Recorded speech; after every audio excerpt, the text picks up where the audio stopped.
We've wrapped up our work on the living spaces in our home, so for days 19 and 20 we are organizing paperwork and cleaning the home office. If you're just discovering this free 30-day program, please see the series overview on how to get an organized and clean home. There you'll find links to all of the previous day's missions, so you can catch up. Every day's mission has 4 parts to it: remove clutter, organize it, clean it, keep it clean. Ready to rock your home office? It's easy to get overwhelmed by the sheer amount of paperwork that enters our homes. Knowing what to keep and what to toss is confusing at times, much less knowing what to do with the things you do decide to keep. That's why this particular mission spends 2 days organizing paperwork. For many it will take that long. For some, it may take even longer. Go at your own pace, but don't put it off. With tax season just around the corner, this one is a necessary mission. Removing clutter in this mission focuses entirely on purging unnecessary documents, the first step in organizing paperwork. While we've been rocking the living spaces in our homes, we've been grabbing things in various rooms that belong elsewhere and putting them away. So, your paperwork should all be in your home office now. If it's not, grab it. Get your equipment ready. Gather all of your unfiled papers in a heap. Have a trash can next to you for stuff that can be thrown away, as is, and a box for things to be shredded. You'll be going through that mountain of paperwork and making immediate decisions, so keep both containers within reach. A quick rule of thumb is to keep only what's very difficult to replace. But, as with most quick rules about organizing, if it were that simple we would all be organized already. Unfortunately, we tend to overthink these things. When it comes to paperwork clutter, there are many things people hold on to needlessly. For brevity's sake, things below that can go straight into the trash are designated with T, and things you should shred are identified with S. Does an electronic copy exist? If you can find information online or on your computer, for example, you don't need to retain a paper copy. Is it strictly sentimental? In this digital age, it doesn't make much sense to give up space in the home to sentimental things that can bring just as much joy in digital form. Keep documents relating to government matters. It's always a hassle visiting a state or federal government office to obtain copies, so hold on to the originals. That includes, keep documents pertaining to your assets.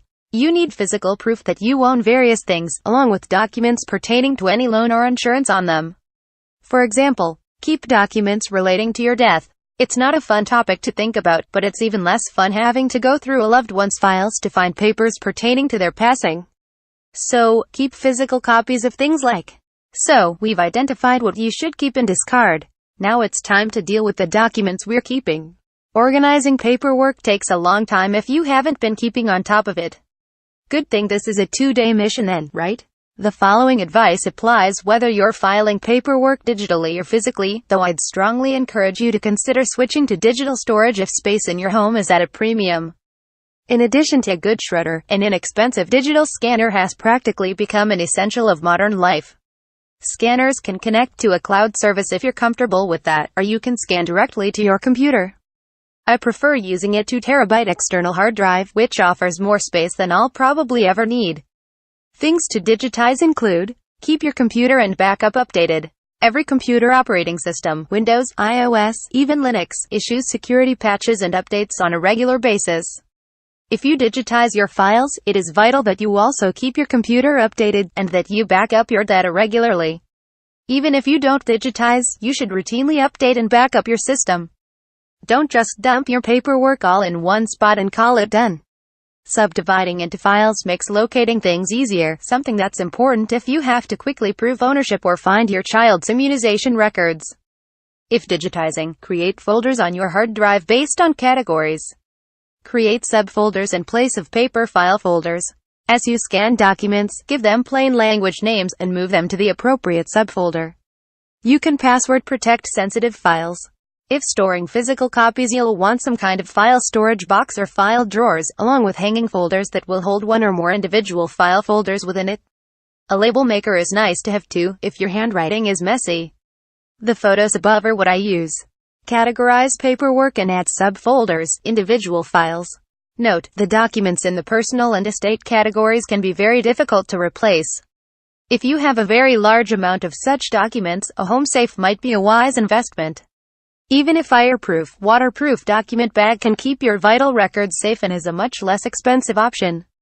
If you already have paperwork filed, go through each folder and throw away or shred items based on the information above. Holding on to paperwork longer than needed, even if it's neatly filed, just adds to home clutter.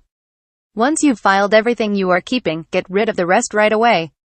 Don't plan to do it later, it's clutter, so we're not holding on to it. Tie up the trash bag and put it wherever you store trash until pickup day.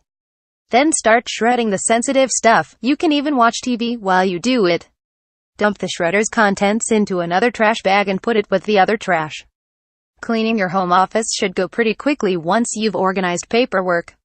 Treat it as we've been doing with other rooms. If something doesn't serve the function of the space, in this case, paying bills and filing paperwork, then it belongs elsewhere. Keeping on top of clutter and mess throughout the rest of the house is an ongoing daily part of this program. It is not about recleaning, we're simply tidying areas we've already rocked. So, grab the daily routine and buzz through it. You'll only need 15 to 20 minutes now. Remember, organizing paperwork in the home office is a 2-day mission covering days 19 and 20. If you finish early, come join our Do Home Better group on Facebook. I'd love to see how the plan is helping you transform your home.